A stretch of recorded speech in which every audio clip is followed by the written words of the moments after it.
os irmãos, me parece que é a terceira ou quarta vez que venho aqui. Eu tenho um projeto social, do qual eu sou pastor, e esse projeto tem 150 crianças. Eu sou pastor de uma igreja, tenho agenda, estou saindo daqui, estou indo lá para Juiz de Fora pregar hoje à noite, amanhã eu vou para Brasília de manhã cedo, e segunda-feira eu já chego aqui no Rio pregando, terça-feira eu dou aula no projeto, e quarta-feira, enfim, e eu tenho vivido experiências extremamente poderosíssimas com Deus, mas também ao mesmo passo estressante porque não é o pastor falou aqui sobre processo, é bacana pra caramba, é uma linguagem às vezes poética, processo que produz resultado, mas quando você está dentro de um processo é difícil demais você manter a sua vida emocional. Na verdade o diabo não tem autoridade para tocar na gente, mas ele sabe muito bem verbalizar o que a gente não gosta de ouvir. A gente não é anjo. Tem algum anjo aqui? Não. Então você vê, você enxerga, você sente, você tem sentimentos. Então tantas coisas que eu tenho vivido que me fazem raciocinar, dizendo, cara, será que eu estou no propósito? Tantas pessoas que não têm, entre aspas, o entendimento daquilo que nós temos, o zelo pelo qual nós temos com aquilo que Deus coloca e entrega nas nossas mãos, e as pessoas, num passe de mágica, porque isso não é Deus, num passe de mágica recebem presentes, ofertas, para poder desenvolver os seus luxos pessoais. Não tem problema nenhum, todo mundo sabe das coisas que estão acontecendo, dos debates que aconteceram aí, entre dois pastores, um defendendo o zelo da palavra e o outro defendendo a unção profética. Mas assim, a gente conhece as árvores pelos frutos, né? E eu entendo que a vida de um pastor, ela precisa ser envolta a um propósito do reino. Valnice Milhomes, alguém já ouviu falar dela? Apóstola Valnice. Então, sério, eu amo aquela mulher, eu amo o ministério dela. Ela disse que dinheiro do reino se gasta no reino. Não tem como nós investirmos o dinheiro sem ser o reino. Então eu não acho demérito nenhum pastor ter um bom carro, uma boa casa, mas eu acho um exagero o cara ter que andar de helicóptero, ter que ostentar isso na rede social. Quando tem tanta coisa precisando da nossa ajuda como igreja, e a pandemia mostrou isso. A pandemia mostrou qual é a igreja que tem propósito e aquela que só está de porta aberta, porque a igreja, ela não se abre, a igreja nasce. E a maioria das igrejas, elas nascem na sala da gente, elas nascem através de uma dor, ela nasce através de uma perda, e é assim que Deus vai gerando o propósito. Então eu comecei a reclamar demais, eu comecei a perguntar e questionar a Deus muitas coisas, porque isso tem me cansado, viajando para poder pagar prestação, pagar coisas no projeto, comprar, por exemplo, eu saí de casa agora, acabei de dar café para as crianças que elas foram para o futebol, e isso foi me aniquilando por dentro. Mas como nós não entendemos o que Ele faz, só vamos entender depois. Isso faz parte do contexto do processo. O que eu faço hoje você não entende, que é quanto mais a gente pega a caneta para tentar fazer equação, mais dificuldade nós vamos ter para acreditar, porque Deus não trabalha com equação, Deus não trabalha com matemática, trabalha com milagre. E os milagres não conseguem ser somados. Se você for colocar lá os seus gastos e o seu ganho lá naquela planilha, né, provavelmente você vai ficar louco. Então tira a planilha do teu computador e viva do milagre da provisão do Senhor. Porque os milagres, eles nunca vão ser colocados em planilha. Você ganha tanto e gasta tanto, como é que sobra isso? Né? Você ganha menos do que você gasta e ainda consegue sobrar. Então é milagre. Eu fui pregar numa igreja e uma pastora falou comigo o seguinte: olha, eu tenho uma moça que precisa de um projeto social, de uma história bacana, que ela quer fazer um documentário. Pô, tanta gente promete, a gente vai em cada culto, que as pessoas mandam, levanta a mão, recebe e tal, e a gente pega, recebe, e a vida vai passando e a coisa não recebe. Eu fui num culto tão simples, a pastora falou, eu lembrei do senhor, eu lembrei do seu projeto, lembrei da sua história de vida, pô, bacana, o que a senhora fez? Não, eu dei para ela o seu telefone, você me permite? Você nem me permite, eu já dei, enfim. Falei, legal, bacana. 10 dias depois essa pessoa me liga. E essa pessoa faz parte do contexto de uma diretoria de um programa de televisão, numa rede nacional. E ela me convidou para fazer um documentário do projeto. Então, na verdade, o projeto está sendo inserido dentro de um documentário de uma grande rede de televisão. E nós vamos gravar agora, quarta-feira. Então, provavelmente você vai me ver na televisão. Você vai me ver na televisão porque, por mais que a gente tenha essas dores da vida, eu sempre disse que nós seríamos o maior projeto social da Baixada e que as pessoas ainda iam me ver dando entrevista na televisão. Eu aprendi uma coisa com o pastor Silas, eu levo isso para a vida. Deus sempre acelera os nossos sonhos quando tais sonhos incluem pessoas. Por que eu não consigo conquista para a minha vida pessoal, mas quando eu falo do projeto, Deus acelera? Porque o que você tem não é para você. Porque todas as vezes que você conquista alguma coisa que você não tem voluntariedade de repartir, essas coisas elas vão embora da sua mão. Mas quando você pede alguma coisa para Deus, que alguém está incluído nisso, Deus acelera o processo. Então provavelmente o processo tenha demorado porque o que você pede é só para você. Mas quando você incluir pessoas naquilo que você está pedindo, Deus vai acelerar o processo. Então aí a menina ontem me mandou um áudio e dizendo: pastor, nós temos muitas empresas e amigos empresários que são parceiros da gente.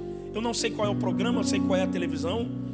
E o senhor tem problema da gente pedir essas pessoas parceiras de poder mandar cimento, areia, tijolo? Era para dar um aleluia, mas eu sei que você não está entendendo. Areia, tijolo e até dinheiro, mas eu preciso do documento do projeto. E o documento saiu semana passada.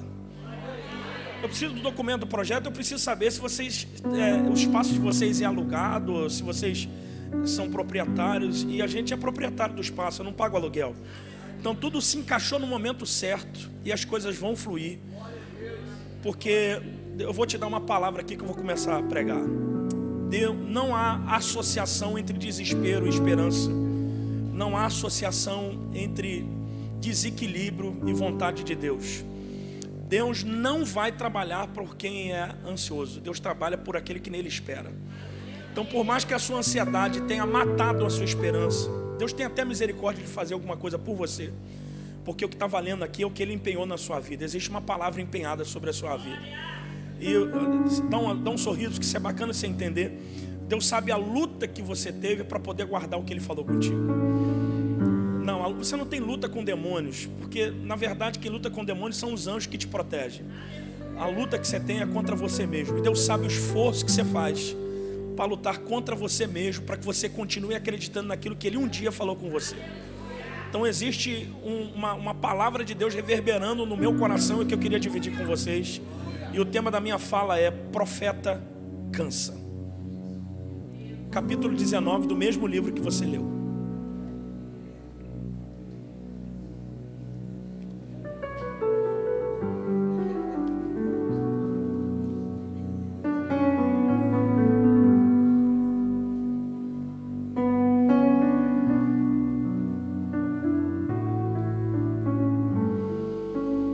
Eu vou ler a partir do verso 11. Tá, eu vou falar, é 1 Reis, capítulo 19.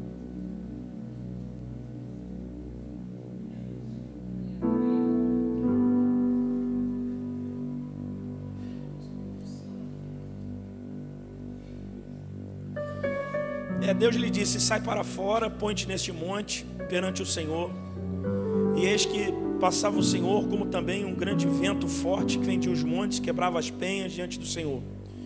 Porém o Senhor não estava no vento. E depois do vento um terremoto. Também o Senhor não estava no terremoto. Depois do terremoto um fogo. Porém o Senhor também não estava no fogo. E depois do fogo uma voz mansa e delicada. Deus sempre vai estar na voz e nunca naquilo que é passageiro. Sucedeu que, ouvindo a Elias, envolveu o seu rosto na sua capa, saiu para fora, pôs-se à entrada da caverna, e eis que veio a ele uma voz que dizia: que fazes aqui, Elias? E ele disse: tenho sido extremamente zeloso pelo Senhor Deus dos exércitos, porque os filhos de Israel deixaram a tua aliança, derrubaram os teus altares, mataram os teus profetas à espada, e eu fiquei só, e buscam a minha vida para tirarem. Verso 15: e o Senhor lhe disse: vai e volta pelo teu caminho para o deserto de Damasco. Chegando lá, unge Azael, rei sobre a Síria. Jeú, filho de Nins, ungirás, rei de Israel. E também Eliseu, filho de Safate de Abel Meolá, ungirás profeta em teu lugar. E você diz amém. Amém ou não? Então, bacana demais, porque Jesus fez com que as duas mensagens se coincidissem. E eu vou aqui enxugar demais o contexto, porque o pastor foi extremamente brilhante daquilo que ele falou. A segunda parte daquilo que ele estava falando é que Elias agora vai ser tomado de uma grande emoção pelo sucesso que ele teve da palavra que ele havia pregado de não fazer chover em Israel.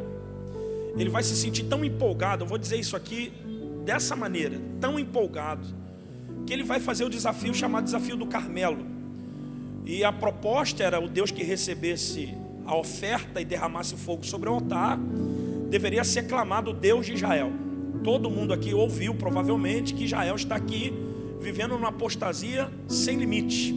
Essa apostasia fez com que eles reavivassem o sentimento do culto baseado no sincretismo religioso de Baal, Azera, Astarote e toda aquela raça que existia em Canaã, avivado e ativado por Jezabel e o seu marido Acabe. Eu falo Jezabel primeiro, porque João lá no Apocalipse considera Jezabel como um espírito. Ela não é só uma mulher, ela é um espírito que influencia uma liderança. Então ela influencia o marido, que perde a sua autoridade. Ele só tem cadeira, mas não tem autoridade. E ele vai ativar isso, sabendo que Deus não estava permitindo, não permitiria isso jamais. Então Elias vai fazer esse desafio, movido dessa emoção, desse sucesso que ele está vivendo, ministerialmente falando, para fazer esse desafio do Deus que respondesse com fogo. Ele, no capítulo 18, ele propõe que eles clamem primeiro, e ele vai dar uma palavra exortativa ao povo de Israel, dizendo: vocês não podem jamais continuar cocheando entre dois pensamentos, porque se Deus é Deus, você tem que seguir a Deus. Se Deus é Baal, siga Baal. Ele fala cochear, é o mesmo termo para coxo, alguém que manca de uma perna. Então ele está dizendo o seguinte: vocês estão acendendo uma vela para Deus, outra vela para o diabo. Vocês estão dentro da igreja servindo a Deus, mas quando o bicho pega, vocês servem a Baal. Então vocês precisam decidir quem vocês são. Se Deus é Deus, vocês têm que seguir Deus. Se Deus é Baal, vocês sigam Baal. Todo mundo entendeu que aquela palavra era bacana, que Elias, munido de autoridade, estava correto. Então eles vão para o desafio de Baal. Quando eles chegam no monte, a Bíblia vai dizer que todos os profetas, que eram 400 profetas, clamam durante a manhã inteira até o meio-dia e não recebem nenhum tipo de sucesso, a ponto deles começarem a se cortar e se bater para que Baal pudesse atendê-los. Elias está tão seguro daquilo que ele está falando, que ele zomba, dizendo: olha, vocês têm que clamar um pouco mais alto, que provavelmente Baal deve estar no vaso aliviando o ventre. Ele não está ouvindo vocês. Ele está dizendo que Baal está com dor de barriga. Está no texto isso. E os homens estão lá clamando e dizendo: agora ele está dizendo: ó, cara, agora chegou a minha vez. E a minha vez vai ser uma vez extremamente organizada. Ele sabe que Deus é organizado. Porque o problema da gente não é o que a gente faz, é como a gente está fazendo. Tem muitas pessoas que empreendem muita força e não tem nenhum tipo de resultado, porque Deus não está nem aí por aquilo que você faz. Deus está aí por como é que você está fazendo. Você sabia que Deus não tem problema com quem não faz? Jeremias diz que maldito é o homem que faz a obra do Senhor relaxadamente. Então o problema não é com quem não faz, é com quem faz de qualquer forma. Então Elias vai pegar o altar e vai organizar, que está todo desorganizado, pegar as 12 pedras, colocar sobre esse altar, simbolizando as tribos de Israel. Ele vai pegar uma oferta, ele vai pegar água, como havia uma escassez de água, sabe-se lá de onde ele arrumou aquela água, e ele vai fazer uma vala ao redor desse altar, para colocar essa água sobre essa vala, organizando este altar. O bacana é que essa água, ela não tem tanto simbolismo agora nessa mensagem, como esse círculo que ele fez ao redor deste altar. Ele sabe que a terra de Israel está contaminada pelo sincretismo do culto pagão a Baal. E ele também sabe que Deus é tão santo que não se alimenta no mesmo ambiente que Baal se alimentou, porque tudo para Deus tem que ser exclusivo. Então quando ele faz esse círculo, essa vala ao redor do altar, não é que ele quer colocar uma água, é que ele quer separar o altar de Deus da terra contaminada de Baal, porque fogo não cai em altar contaminado. A gente tem vivido um tempo em que as pessoas têm dado para Deus aquilo que eles davam para os deuses pagãos da sua antiguidade. Se o Flamengo estiver perdendo para Deus, é porque você nunca serviu Deus de verdade. Se a gente entrega para um clube de futebol coisas muito maiores do que a gente entrega para Deus, é porque o seu Deus é o Flamengo, é o Vasco, é o Fluminense. Vocês estão aí, gente, ou não? Estão aí? Porque na verdade a gente não tem problema de se expressar num clube, a gente não tem problema de se expressar para um filho, mas a gente tem problema de se expressar para Deus. A gente adora o clube, a gente adora o Romário, a gente adora o Ronaldo, o Neymar, mas a gente não consegue celebrar a Deus. Então na verdade tudo aquilo que a gente põe como prioridade na vida passa a reinar sobre nós. Então Elias está dizendo que aqui em Israel só Deus pode ser rei. E é uma coisa linda que ele vai fazer, que ele gasta 2 versículos para poder orar para que Deus possa fazer o fogo cair sobre o altar. Por isso que ele é uma referência. Nenhum dos profetas da antiguidade, maiores ou menores, com referência profética ou não, fizeram fogo cair do céu. Mas Elias diz: Senhor, se tu és Deus em Israel, e se eu sou teu servo, faça esse povo entender que ainda há profeta, que ainda há Deus. E a Bíblia diz que o fogo cai. E eu amo isso aqui. Elias vai trazer a ele essa referência. Porque antes de Deus fazer alguma coisa por nós, ele precisa saber se nós somos referência de tais coisas. O problema é que tem tanta gente querendo pedir para Deus fazer alguma coisa e ele não é referência disso.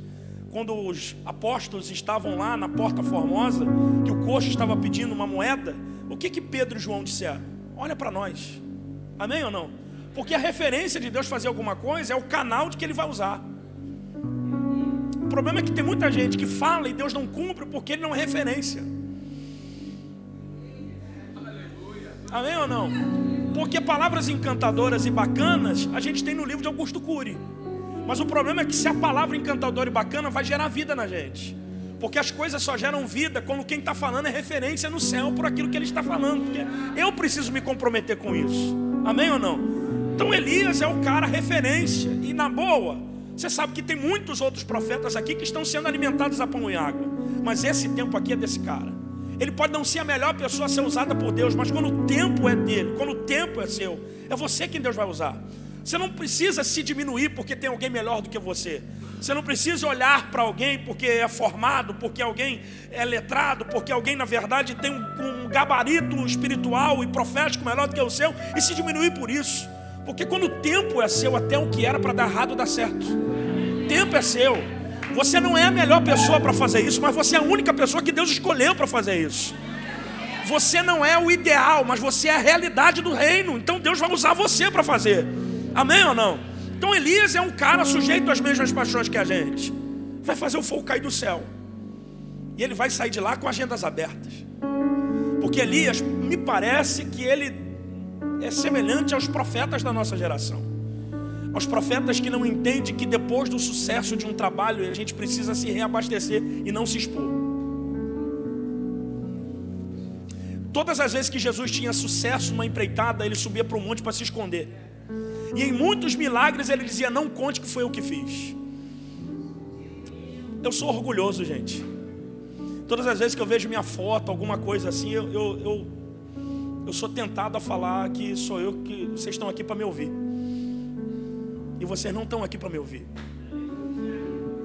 A nossa geração é a geração da exposição, que expõe o filé mignon, mas não consegue expor o dia da desgraça.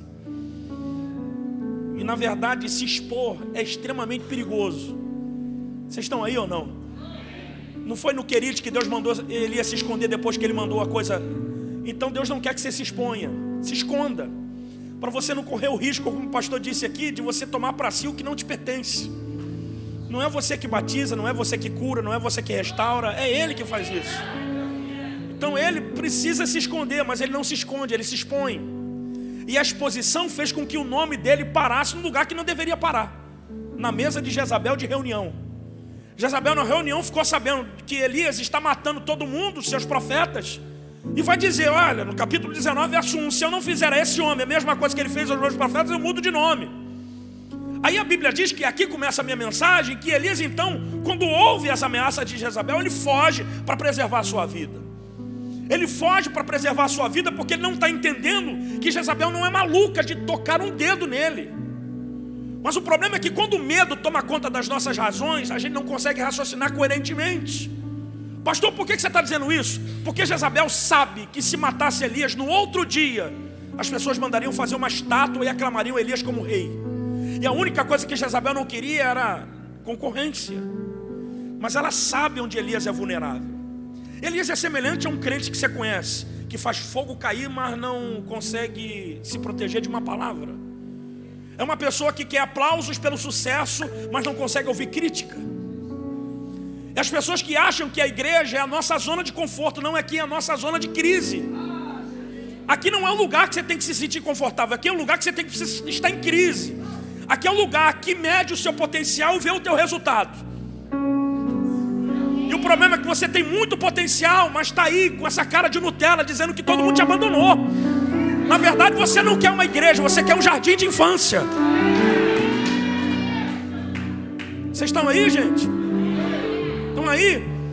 Ah, mas me criticaram, gente. Crítica construtiva ou destrutiva, elas são extremamente positivas. Porque a crítica, o problema não é o peso da palavra de quem está te criticando, é como você está recebendo o que você está ouvindo. Então, se Deus está permitindo que alguém fale de você, corrija o que tem que corrigir e continua a sua rota. Deus está usando a boca de alguém que por inveja ou por amor está falando alguma coisa de você para te ajudar a corrigir algo que você não está enxergando. Mas o problema da gente é que ao invés da gente encarar e filtrar o que nós estamos ouvindo, a gente foge. Aí não vem na festa, aí abandona a rede de mulheres, aí abandona a rede de homens. Porque é melhor você abandonar do que você amadurecer. Na verdade, você tem problema com a tua infância. Porque você não entendeu que ser menino é uma fase. Paulo disse que quando eu era menino eu pensava como menino. Mas a gente não fica menino para sempre.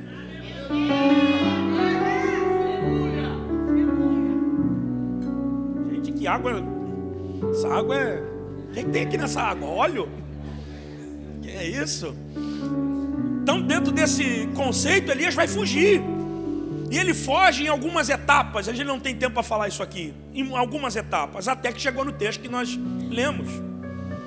Ele foge em uma etapa até Berseba, caminha 40 dias. Aliás, caminha 40 dias e depois ele foge caminhando até as penínsulas do Sinai e fica lá achando que Deus não iria encontrá-lo. Na verdade, essas penínsulas do Sinai é o mesmo ambiente que Moisés estava quando recebeu as tábuas e a revelação da lei. Então esse ambiente que Elias estava, ele vai descobrir uma caverna que Moisés não via. Porque ele está no lugar que Deus se revela. Mas ao invés de se apresentar, ele foge.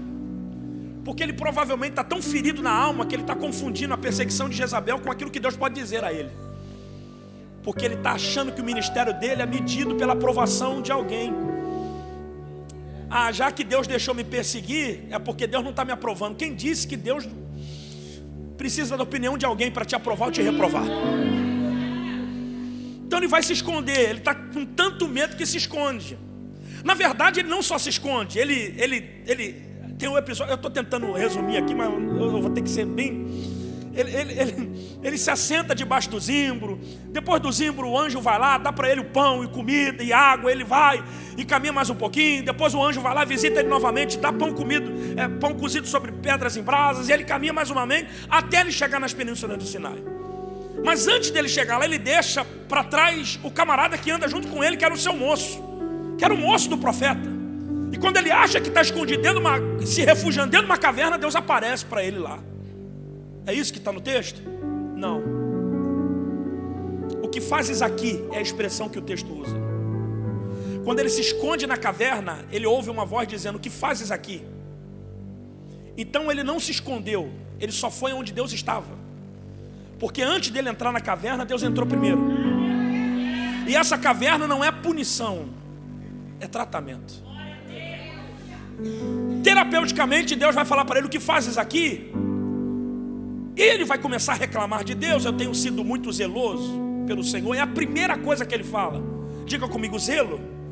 A palavra zelo no hebraico dá uma conotação de ciúme. Eu tenho sido ciumento porque só eu fiquei de crente. Só eu amo a tua obra. Só eu faço com esmero. Só eu me esforço para fazer.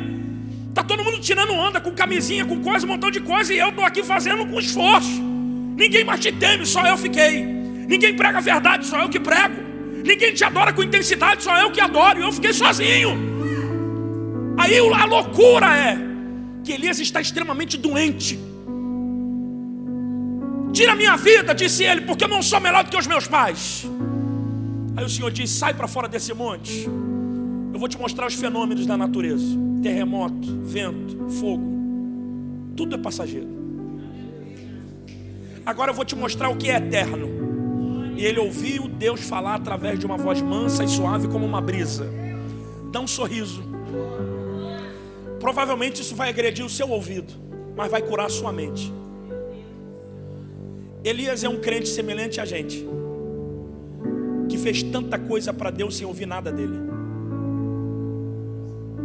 Desde o tempo que ele profetizou a seca até a hora que ele foi para cima da caverna, ele só ouviu Deus uma vez. E quando é que Deus falou com ele? Se esconde. Quem mandou ele matar? Quem mandou ele fazer o desafio do fogo? Não foi Deus. Deus falou, na verdade, 2 vezes. Falou para ele se esconder e falou para ele para ir para a casa da viúva em Serepta. Mas o resto Elias fez sozinho. Então Deus precisava frear esse cara para ele voltar a ouvir o que ele não ouvia há muito tempo. Porque o problema não é o que você está falando, irmão, é de quem você está ouvindo. O problema da nossa geração não é falar coisas bonitas, é saber de quem está ouvindo. Sabe por que Elias disse que não iria chover sobre Israel? Não é que ele tinha crédito no céu, é porque ele leu a lei. A lei está escrito lá: se Israel pecasse, o chão ficaria de ferro e o céu ficaria de bronze. Mas se eles me obedecessem, eu farei com que a chuva desça até fora do tempo. Eles terão para emprestar e não tomaram emprestado de ninguém. Então não é que ele tinha crédito com Deus no céu, é porque ele sabia o que estava escrito. Porque Deus não cumpre o que a gente inventa, Deus cumpre o que Ele diz. A nossa geração tem na emoção falado tudo que Deus não pensa. É por isso que a gente tem visto uma igreja inchada e não uma igreja saudável. Que a igreja, ela não é perfeita, ela precisa ser saudável. Porque tem muitas pessoas falando aquilo que pensam e não aquilo que Deus diz. O nosso desafio é voltar a falar o que Deus diz e não aquilo que a gente acha. Porque Deus não é obrigado a falar o que você inventa. Vocês estão aí ou não? Vocês estão aí ou não? Tá, então Deus precisa colocar esse cara na caverna para ele voltar a ouvir Deus. A nossa geração precisa voltar a esses ambientes de intimidade para voltar a ouvir Deus. Porque não é o que você gosta que Deus gosta, não é o que você deseja que Deus deseja. Como o cara que ficou 10 anos tentando fazer um bolo de baunilha para Deus, e depois Deus disse que não gostava de baunilha. Porque a gente canta o que a gente gosta, porque aquilo que nos arrepia acha que toca o céu, mas não é isso. É o que Deus quer ouvir da gente. É o que Deus gosta de ouvir da gente. Vocês estão aí ou não? Porque Davi fez uma coisa, gente, que ninguém fez. 40 anos a arca escondida. Ele falou: não vou sentar no trono sem que a arca venha. E Deus não podia ter aprovado aquilo ali? Podia. Mas o problema é que ele está usando o sistema dos filisteus. Ele acha que Deus se agrada quando a gente usa o sistema dos filisteus. E o sistema dos filisteus não dá certo em Hebron, não dá certo em Jerusalém, não dá certo. Deus precisou matar alguém. Deus precisou fazer Davi perder alguma coisa para Davi ouvir de Deus o que ele gostaria de fazer. Não espere ter que perder alguma coisa para você voltar a ouvir de Deus aquilo que você precisa fazer. Ouça, porque Deus quer dar velocidade ao seu processo. Ouça de Deus, porque Deus quer dar velocidade aos teus sonhos. Não espere ter que perder isso. Eu vou frear você. Vou botar um reticências aí no teu ministério, porque a gente precisa voltar a conversar. Porque nem tudo que você faz que está dando certo é o certo que eu gostaria que você fizesse. Porque vai ter uma hora que, se você não entender, você vai acabar se decepcionando. Então é melhor frear você agora para tratar de você do que você se decepcionar depois. Hernandes Dias Lopes tem uma frase, eu não sei se eu vou acertar a frase, mas ele diz que o orgulho, ele nos coloca numa escada e nos faz subir até um alto pedestal. E depois ele mesmo faz questão de quebrar. Queda livre. Porque a gente vai fazendo e vai se enchendo dizendo: caramba, Deus está comigo. E a gente acaba perdendo a sensibilidade, dependendo do Deus que nos usa para fazer as coisas. Elias está cansado. E Deus sabe disso.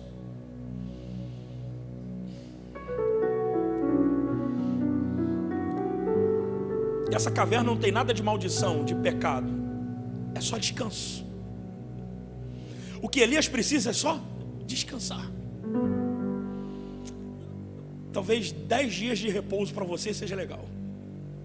Não tem demônio aí. É só fadiga.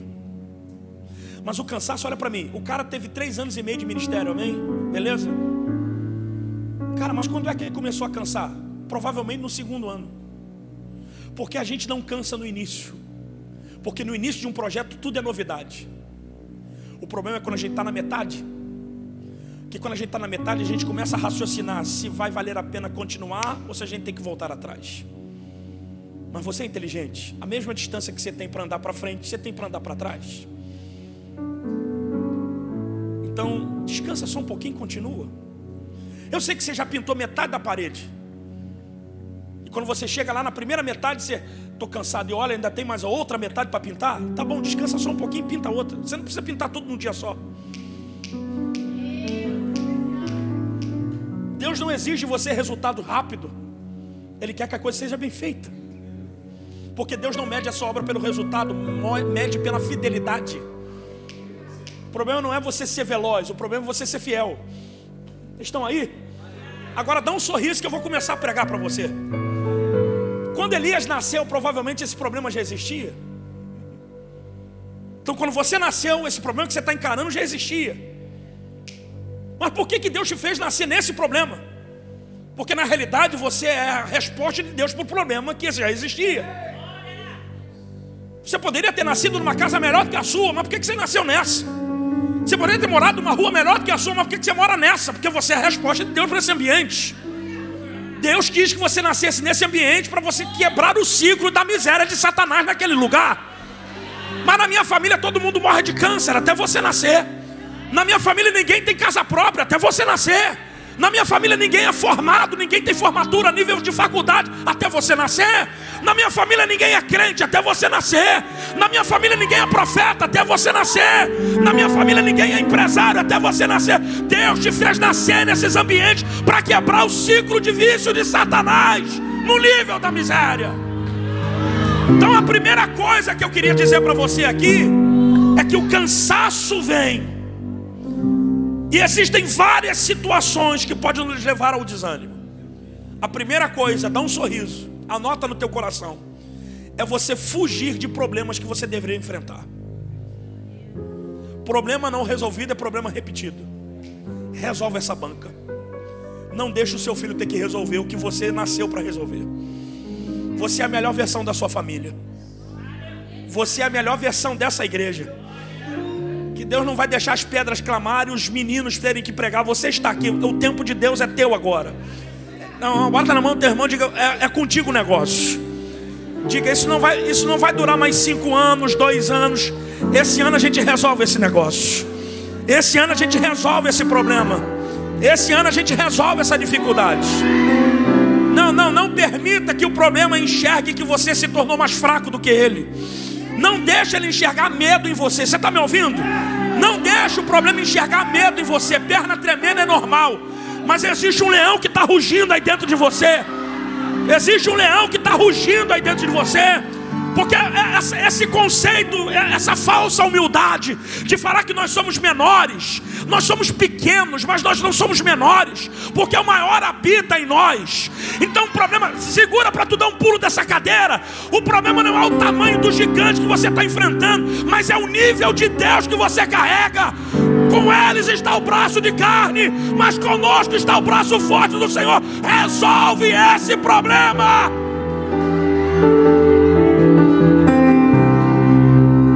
O espírito que habita em você é espírito de sabedoria.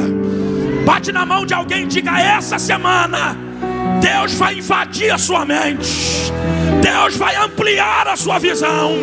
E Ele vai te dar uma direção para resolver esse problema. Diga, você não vai depender da polícia, você não vai depender da milícia, do tráfico, você não vai depender de advogado. Deus vai te ungir para resolver esse problema. Você é líder ou é um pedaço de biscoito no lixo?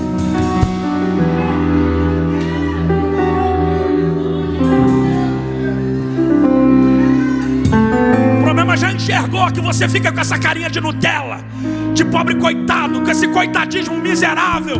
E o problema é que Deus não te respondeu porque Ele conhece o teu potencial. No mundo tu dava tiro pro alto, no mundo tu fazia barraco, no mundo você gritava, não levava desaforo para casa. Aqui você tem o Espírito Santo para te direcionar.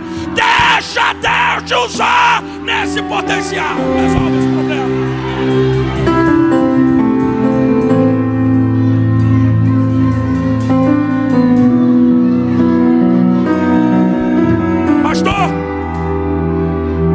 Isso aqui é uma mensagem que eu preguei lá no projeto, e a frase é essa: não confunda paciência com passividade. Você está sendo paciente ou passivo? Porque na verdade você já deve ter se acostumado com esse problema.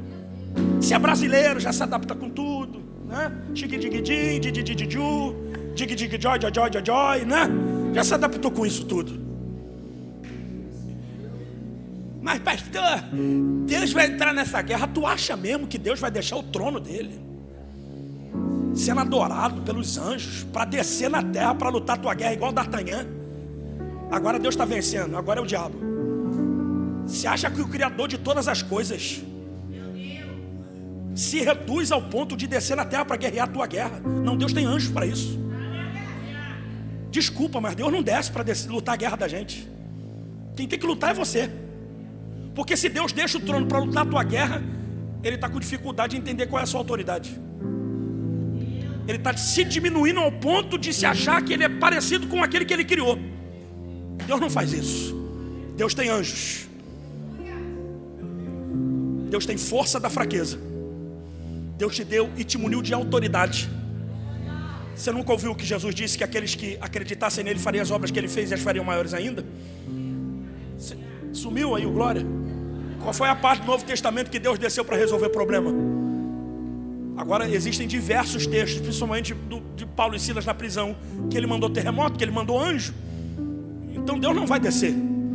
É você que tem que entender que essa guerra está te amadurecendo. Essa guerra está fazendo a sua fé ter um nível de agressividade diferente. Essa guerra está fazendo com que você pare de ser mimado. Sumiu, aleluia, né? Eu tive 5 filhos e minha mãe era viva. E todas as vezes que o pau quebrava lá na minha casa, eu ia para casa da minha mãe, mimadão. Aí um dia Deus disse: eu vou te amadurecer. Matou a minha mãe. Minha mãe morreu no dia que ela fez 50 anos de idade. E morreu daquilo que não deveria ter morrido. Não foi infecção, não foi nada. O diagnóstico dela foi que ela teve um mal súbito e morreu. Então Deus matou a minha mãe para me amadurecer. Então não espere ter que perder alguma coisa para você ganhar maturidade. Essa guerra é tua, irmão. Essa guerra não é de ninguém. Esse problema é teu. Assume isso. Ah, mas ninguém vai na minha casa para orar por mim. Você precisa mesmo? Você está decepcionadinho porque não tem um grupinho de visita e lá te visitar? Você ainda está nesse nível de fé? Que tem que ter um grupinho de visita para ir lá. Tá bom, o grupinho de visita vai lá, porque esse grupinho de visita que vai te visitar é o mesmo grupinho que você compõe ele. Porque se você não compõe um grupo de visita, não espere que o outro grupo de visita te visite. Porque se você quiser visita, visite também. Isso é relacionamento, não é visita, é relacionamento. Sumiu, glória, relacionamento. Agora, você é a boca de Deus lá, ou não? Você é a boca de Deus lá, ou não?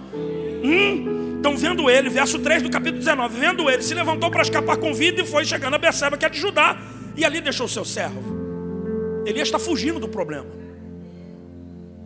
Só que aqui é que é loucura.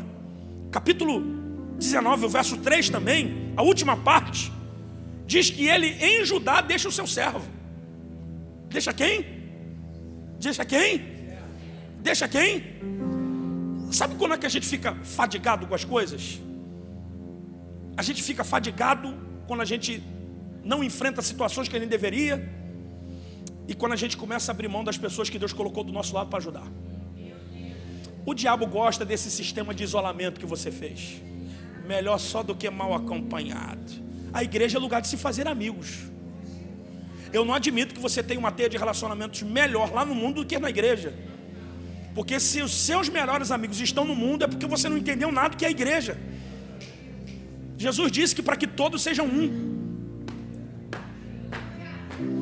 Eu não sou destro, eu sou canhoto.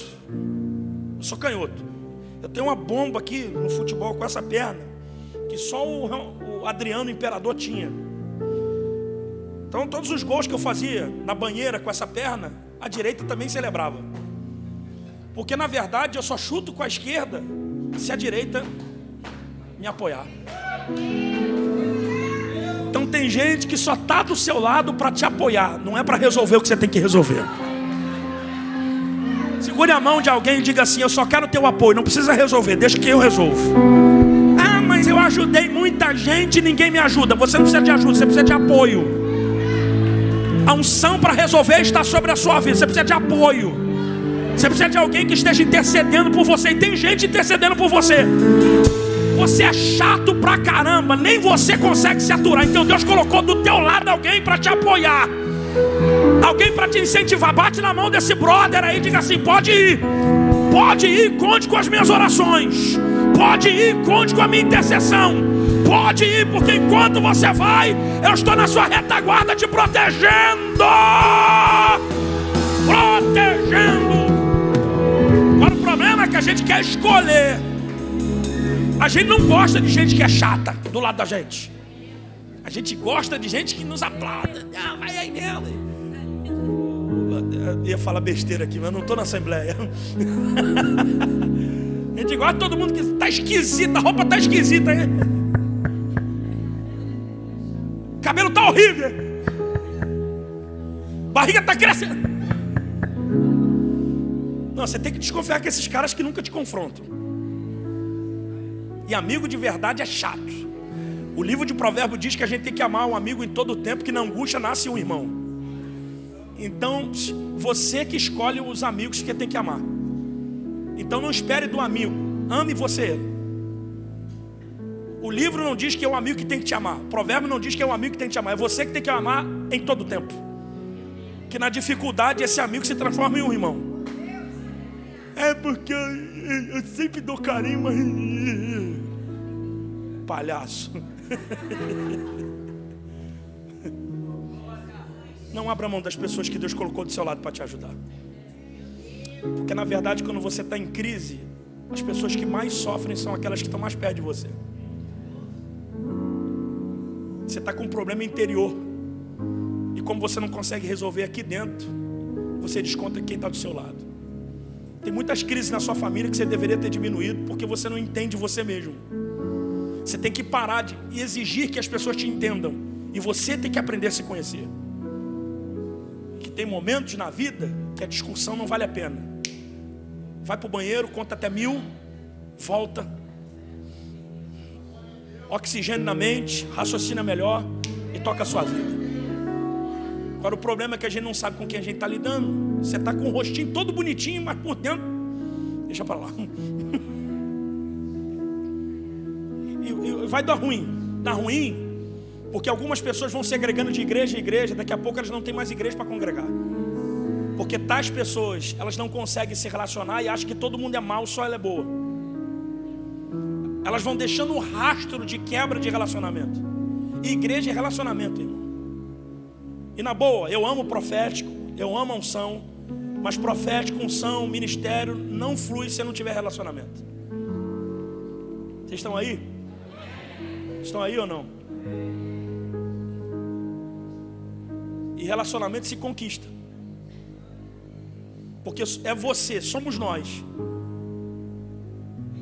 que ditamos os parâmetros das pessoas que vão se relacionar com a gente. Tem gente que vai ser amigo, tem gente que vai ser colega, tem gente que vai ser irmão, tem gente que só vai ser conhecido. E às vezes nós nos decepcionamos com as pessoas, porque somos nós que escolhemos errado as pessoas que andam com a gente. Coloca o diabo nisso aí não, tem diabo nisso aí não. É você que escolheu errado. Porque a tendência da gente é ficar escolhendo gente parecida com a gente. E não dá para escolher gente parecida com você. Ah, sumiu, glória, né? Porque o mesmo faniquito que você dá, a pessoa também dá. E como dois bicudos às vezes não se beijam, então escolhe o oposto. Mas pastor, como é que eu vou me relacionar com quem é o oposto? O amor. O amor tudo suporta, tudo espera, tudo crê. Sumiu, aleluia, né? Não, mas é fácil a gente abrir mão, né? Porque dá um sorriso. Eu sei, pastor Sérgio, que a gente tem que se livrar de gente tóxica. Mas tem gente que não é tóxica. Tem gente que é verdadeira. O Pedro era verdadeiro, que andava com Jesus. Pedro nunca escondeu de Jesus que ele andava com um punhal. Era um pescador, andava com um punhal, nunca escondeu isso. Na verdade, Jesus, como Deus, já sabia na sua presciência que Pedro ia cortar a orelha de alguém. Na verdade não era a orelha, era a cabeça que ele tinha que cortar. Só pegou na orelha porque o cara deve ter feito assim. Mas Jesus nunca criticou isso. Nunca criticou o cara por causa disso. E o Judas? O Judas tinha rosto de apóstolo e alma de um ladrão. Porque dá um sorriso, que isso aqui é só para a gente mudar de tópico. Minha hora já está quase indo embora. O pior momento para você fazer uma aliança é quando você está carente. Não faça aliança com a sua carência. Porque quando você faz aliança com a sua carência, você corre o risco de deitar no colo de quem quer te matar.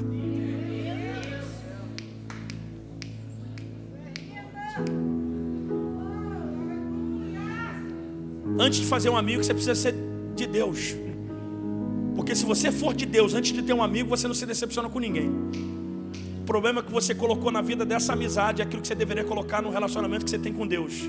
Já que você não tem relacionamento com Deus, você acreditou mais na amizade do que no Deus que você diz que serve. Aí está aí dizendo, é tudo traidor. Não é traidor, as pessoas sempre foram daquele jeito. É você que depositou muita confiança nela que você não deveria ter depositado. Era para dar um aleluia, porque no outro pastor vocês deram glória, deram aleluia, choraram comigo.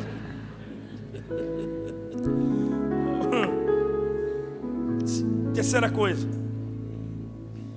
isso aqui é comum entre a gente. No verso de número 4, a Bíblia diz que ele entra no deserto a caminho de um dia. Ele sentou debaixo de um pé de zimbro, orou e pediu a morte. E disse, tira a minha vida, porque eu não sou melhor do que os meus antepassados. Duas coisas você precisa entender aqui. Deus não te chamou para se comparar com ninguém. Você é único. Você não tem que ser melhor do que ninguém, você tem que ser você. A maior dificuldade que nós temos nessa geração é nós sermos nós mesmos. Nossa geração quer ser Aline Barros, quer ser Júlio Verturo, quer ser um montão de coisas, mas não quer ser ele mesmo. Deus conhece até quando você desafina, Ele gosta do seu desafino. Ele gosta até quando você erra, porque ninguém erra como você. Já que ninguém acerta como você, ninguém erra como você, então seja você mesmo.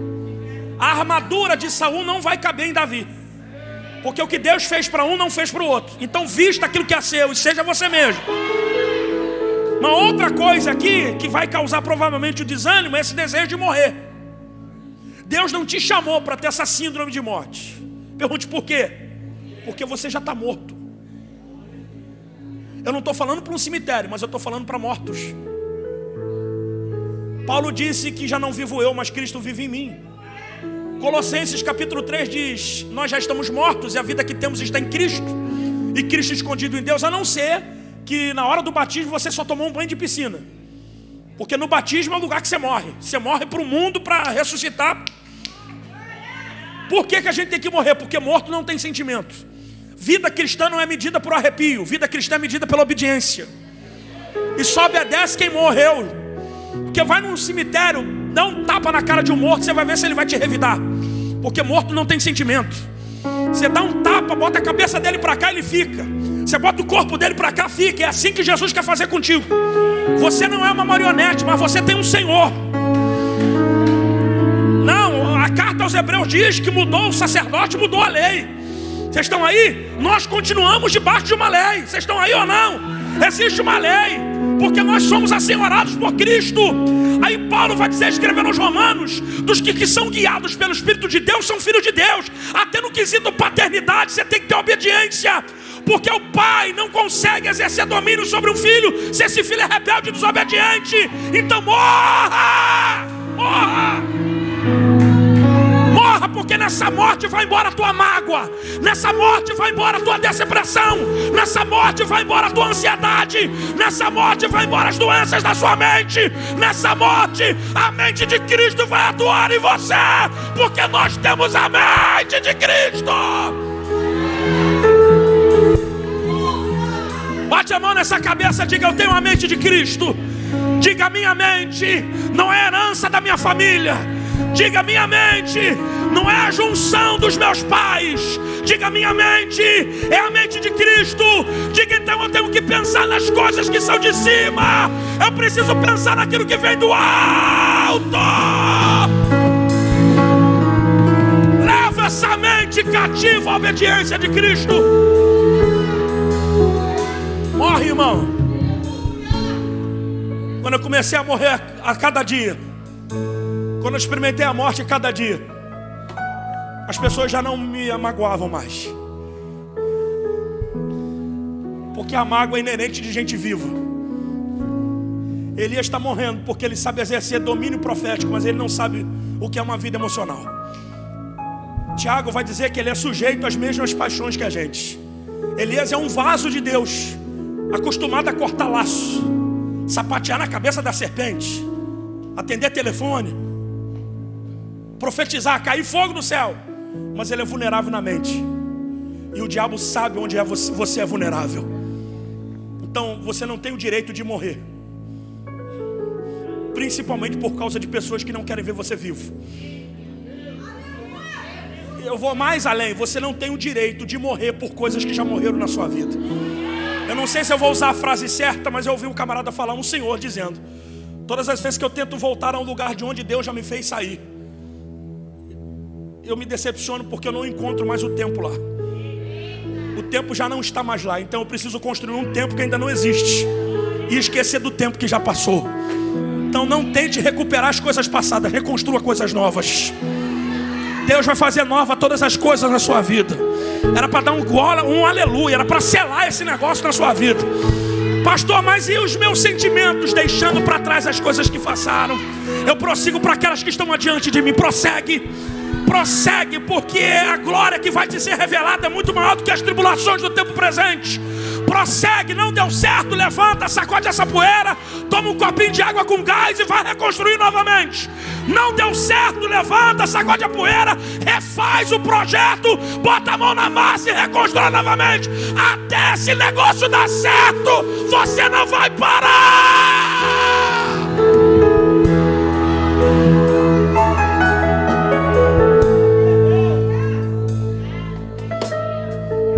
Como é que a gente tira Elias disso aqui, pastor? Segure a mão do seu brother, dá um sorriso para ele, continua com a mão nele. 19, verso 8 e 10 diz assim: então ele se levantou, comeu e bebeu. Diga aleluia. Fortalecido com aquela comida, viajou 40 dias e 40 noites. O diabo está tentando atrapalhar o seu apetite. A sua mente está tentando atrapalhar o seu apetite. Eu vou dizer o porquê. Já parou para perceber que quando a gente vive um problema lá fora, a gente coloca a culpa naquilo que a gente não vive aqui dentro? As pessoas se afastam da igreja porque os problemas delas não são resolvidos, porque o diabo sabe que ele precisa inibir o seu apetite. Porque você só consegue resolver problema com aquilo que você come aqui dentro. E Jesus disse que aquele que de mim se alimenta, por mim viverá. Então ele está tentando inibir o seu apetite. Você não nasceu para ficar na frente maratonando série de Netflix. Profeta não maratona sério. Você pode até ver um filme, maratonar não. Você tem muitas outras coisas para fazer na vida. Só que escuta aí, entrou ali numa caverna, passou a noite, e a palavra do Senhor veio a ele e disse: o que você está fazendo aqui? E ele respondeu: eu tenho sido muito zeloso pelo Deus dos exércitos. Pastor, o que ele está dizendo aqui? Número 1, quer sair dessa? Olha para o teu irmão, diga para ele assim: pare de buscar culpados para o momento que você está vivendo. Diga: ninguém tem culpa do que você está vivendo. Se essa situação chegou na sua mão, é porque Deus sabe que você tem inteligência para resolver. Se chegou na tua mão, acredite, você é o primeiro camarada ungido na tua família para resolver problema que ninguém resolveu. Não, ninguém tem culpa de nada. Isso não é obra do acaso, isso é obra de Deus. Porque se Deus quisesse, isso não chegava até você. Já que chegou, há uma unção sobre a sua vida para...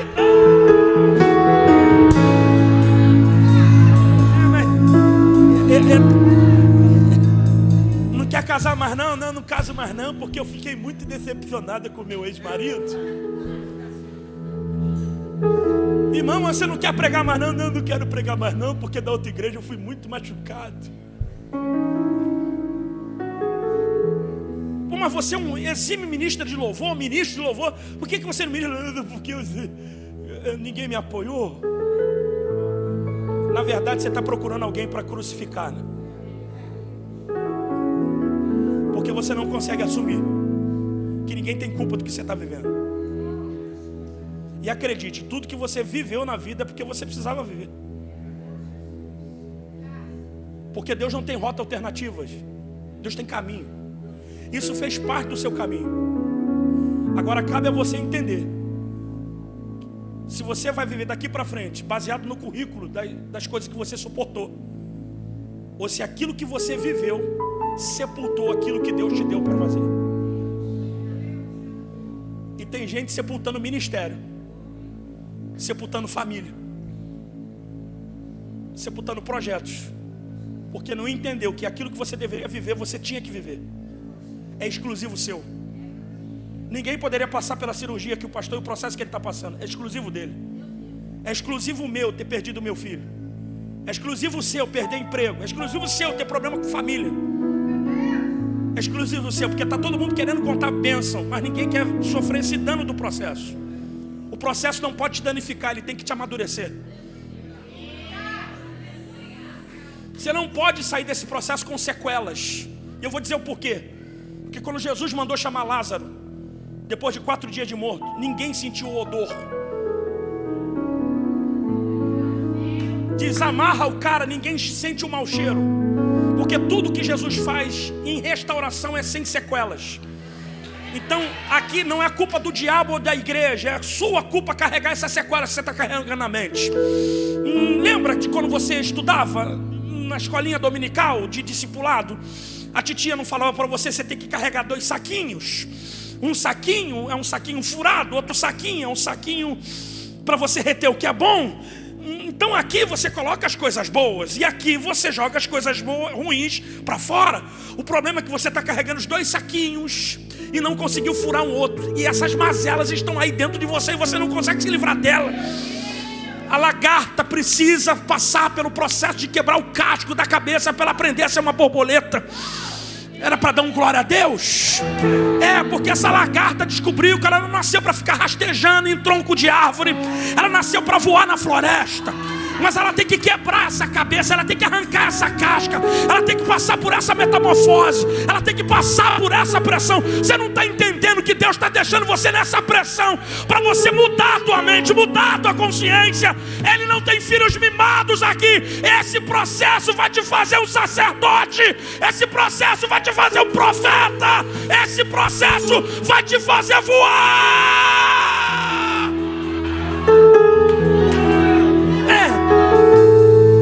Encerra a minha fala aqui. Não, mas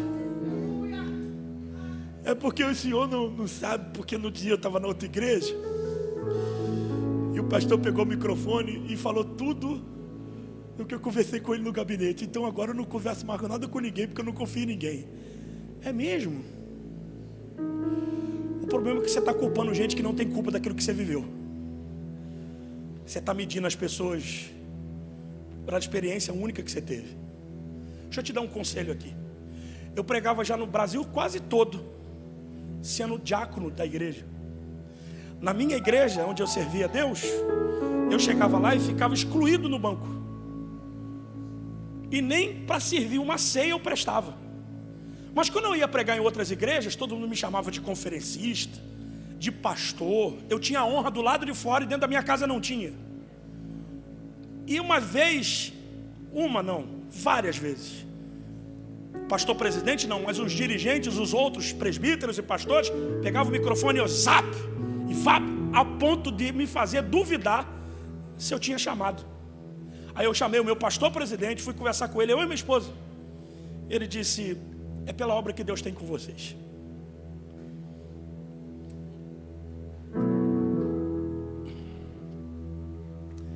Todas as vezes que você suporta uma pressão, essa pressão que você não consegue vencer, mas suporta, determina onde você pode chegar. Então quanto mais você puder suportar essa pressão, mais longe você vai. Eu estou aqui, gente. Sou pastor de igreja, gente. Eu não desviei da fé porque alguém falava mal de mim. Ao contrário, hoje eles querem que eu vá pregar na igreja deles e me tratarem com honra. E hoje quem não quer ir sou eu. Mas por quê? Não quer ir porque eles são... Eu não quero dar nem a gasolina, deixa pra lá. Não, mas eu vou. Mas qual é o problema? O problema é que você não está entendendo que Deus está usando gente para te fazer melhor. Deus está usando gente para te fazer melhor do que elas. Mas ao invés de você fazer isso, você está culpando elas. Porque Eu queria ter apoio, não tive apoio, por isso que eu estou separada. E a hora que eu mais precisei, ninguém me apoiou. Continua com esse discurso. A vida vai passar. E você com a mesma ladainha. Se eu fosse você, segunda-feira acordava, respirava e falava: a partir de hoje vai começar uma nova fase da minha vida.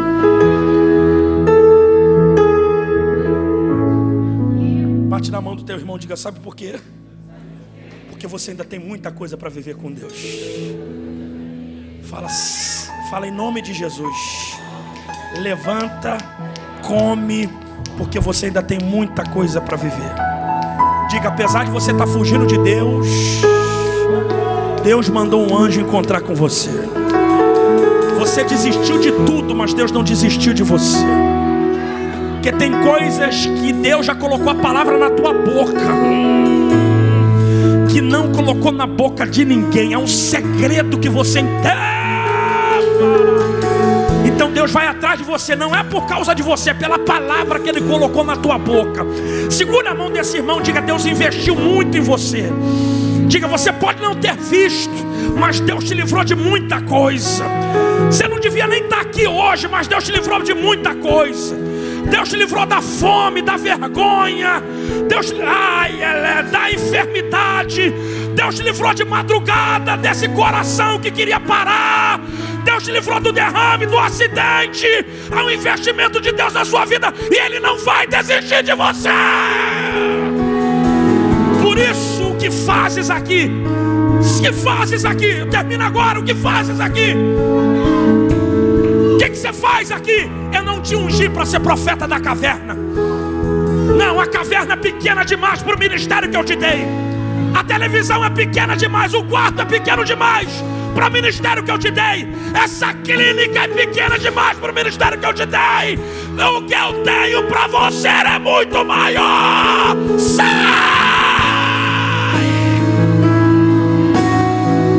Sai! Escuta isso aqui, pastor Sérgio. Pode filmar. Sai para onde? Volta o teu caminho ao deserto. Porque quando você voltar, você vai encontrar 2 reis e um profeta. Que caverna é essa? Que esse cara entra para morrer, mas sai de lá para ungir. Esse cara entra para morrer e sai de lá com unção para ungir reis e profetas. Sabe o que Deus está dizendo? Volta. Volta a ser o vaso que você era. Volta.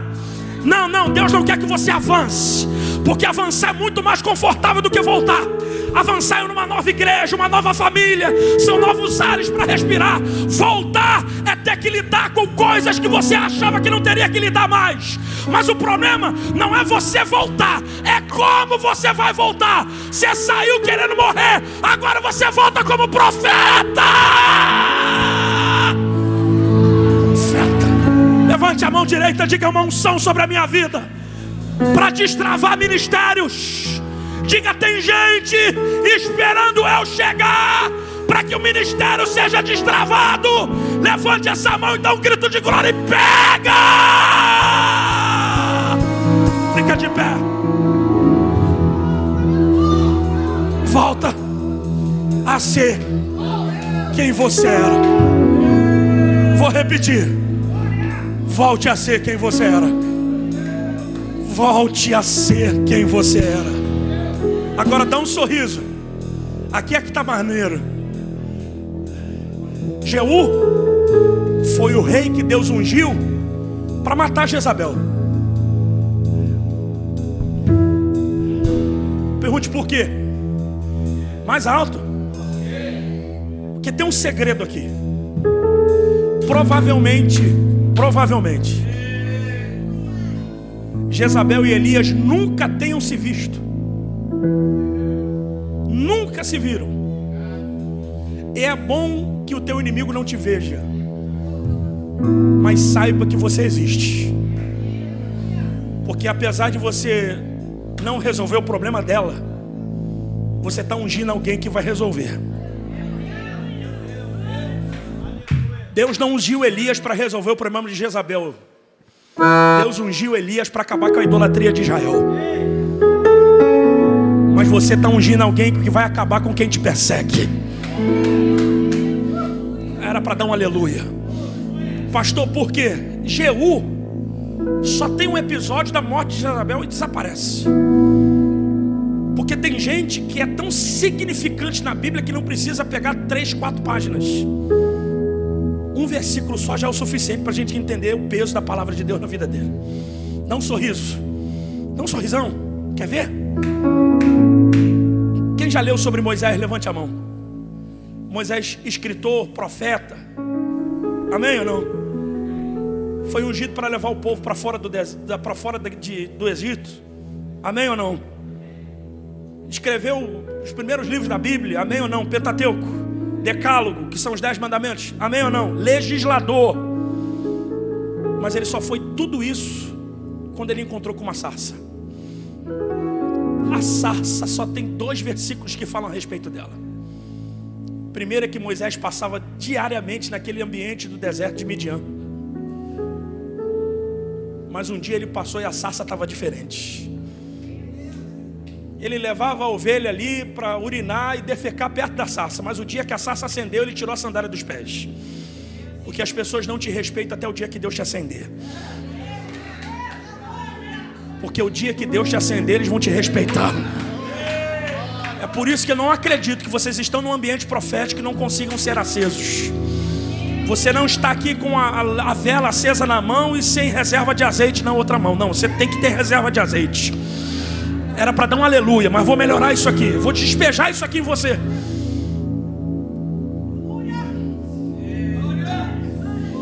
A sarça se acendeu porque a combustão dela era voluntária.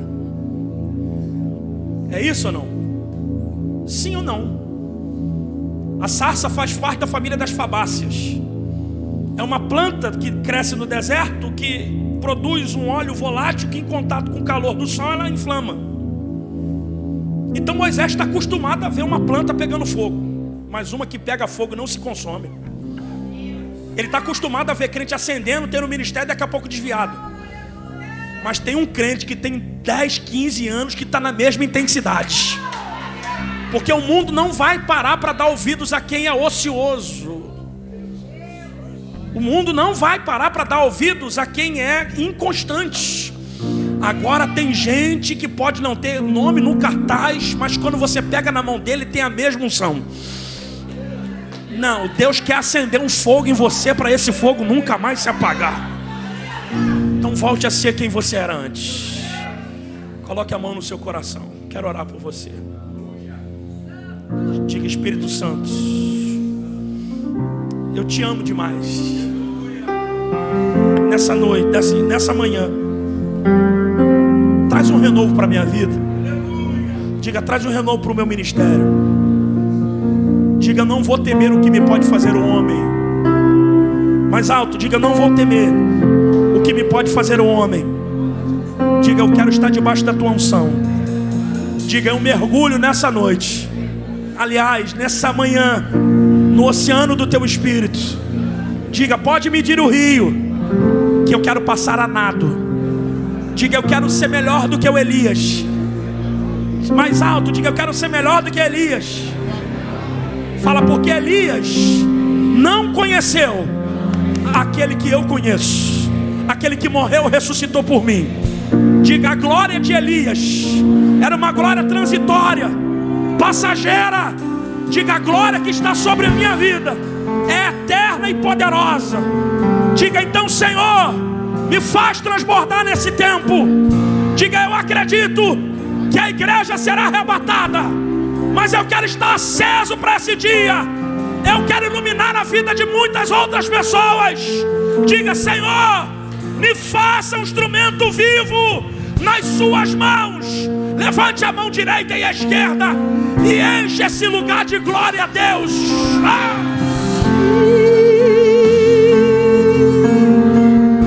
Dá um abraço nesse querido irmão. Diga para ele: resolve tudo. E não se consumiu, e a voz que saiu dela um dia me atraiu, e o meu coração queimou até que só precisa descansar, irmão. E um dia, quando a glória vale mais que 1000, é que a sarça pegou fogo e não se consumiu, e a voz que saiu dela um dia me atraiu, e o meu coração descobriu que um dia com tua glória, um dia com tua glória vale mais que mil. Escute algo. Deus usou o pastor Albert aqui para nossa vida, sim ou não? Quantas coisas o Senhor falou. Mas tem algo que Deus quer falar ainda no finalzinho aqui, mais alguma coisa. O que, pastor? Aquilo que nós aprendemos aqui com o pastor Albert. Nós precisamos administrar a nossa dor. Porque se você souber administrar a dor, você prossegue. Se você não souber administrar a sua dor, você vai parar. Chegou o momento da vida do profeta Elias que ele não soube administrar a dor, e ele pediu ao Senhor a morte. Não quero mais, isso não é para mim, eu não consigo mais. Ele não tinha força, porque os problemas emocionais tomaram a sua alma. A depressão gritou mais alto do que a fé. Mas a misericórdia de Deus foi tão grande que Ele enviou o pão e enviou a água. O pão que representa Jesus é a água do Espírito de Deus. Eu não sei o que você anda vivendo, mas é possível que alguma área da sua vida está sofrendo, está gritando, está com dor. E eu gostaria de fazer um ato profético aqui para os Elias. Elias que sabem que tem chamado. Elias que está sofrendo por algo na sua vida. Eu quero convidar você, ao momento que nós viemos louvar, você venha sair do seu lugar aqui, para que você venha receber aquilo que Elias recebeu no momento mais difícil da vida dele: fortalecimento espiritual para progredir e avançar e não ficar parado. Porque as promessas que Deus tem para a tua vida não vai parar por causa desse sangramento, dessa ferida. O que Deus tem para a tua vida não vai parar por causa da circunstância que você esteja vivendo. Eu quero pedir aos nossos pastores que possam estar aqui à frente, rapidinho, para daqui a pouco nós irmos para o almoço. Enquanto nós adoramos, você vai sair do seu lugar, para que nós possamos orar pela sua vida. Mas pode vir de uma vez só, não precisa vir um por um, não. Vai sair do teu lugar e vem para cá, enche esse lugar, que nós vamos tocar sobre você, nós vamos orar sobre a tua vida. Vem preenchendo essa frente aqui, vem preenchendo essa frente aqui. Vem preenchendo, vem preenchendo, vem preenchendo. Tentei me esconder, pode vindo, pode sair da fileira. com medo de não viver, mas tua glória vem, querido, me atraiu, tua presença me atraiu. É que a sarça pegou fogo e não se consumiu, e a voz que saiu dela um dia me atraiu, e o meu coração queimou. Deus vai dar um basta hoje. Que um dia com tua glória vai. Chegou o momento do ciclo de avançar, de romper. Vai, Elias. E a voz que saiu dela, para de coitadinho, para de achar o último. Deus te levantou como profeta. Reaja, reaja, avance, prossiga, receba a cura, receba o renovo, receba a restauração. Deus está arrancando essa rejeição, essa palavra que tentou te parar, essa injustiça, essa calúnia. Seja livre, seja livre. Tua presença me atraiu, tentei me esconder, com medo de não viver, mas tua glória me atraiu, tua presença me atraiu. É que a sarça pegou fogo e não se consumiu, e a voz que saiu dela um dia me atraiu, e o meu coração queimou até que descobriu que um dia com tua glória vale mais que mil. É que a sarça pegou fogo e não se consumiu, e a voz que saiu dela um dia me atraiu, e o meu coração queimou até que descobriu que um dia com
conhecimento. Em ti